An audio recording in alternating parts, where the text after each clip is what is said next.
না এখন দিবা লবণ দিছি, বেকিং পাউডার দিতে হবে।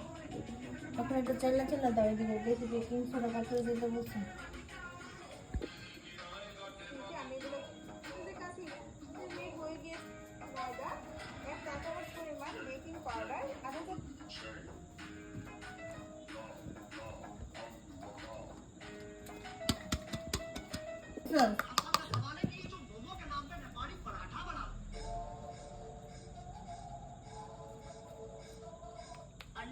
टाइगर श्रॉफ का नाना निकलता है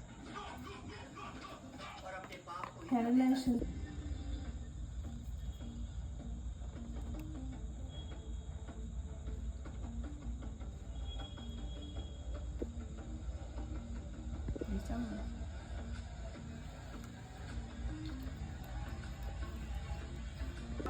আমি সব কিছু ভালো মতো মিশিয়ে নিচ্ছি। আর যেহেতু এখানে 2টি ডিম দিয়েছি আর ময়দা দিয়েছি 1 কাপ, সেহেতু এটা এরকম ঘন হয়েছে। তো এবার ব্যাটারটাকে পারফেক্ট করার জন্য এখানে আমি দিয়ে দিচ্ছি নর্মাল টেম্পারেচারে থাকা 1 কাপ পরিমাণ দুধ। তো দুধটা দিয়ে এবার সব কিছু ভালো মতো মিশিয়ে দিচ্ছি। একদিক থেকে হ্যান্ড এক্সপ্রেসে ঘুরিয়ে ঘুরিয়ে ব্যাটারটা তৈরি করতে হবে। আর ব্যাটারটাকে খুব ভালোভাবে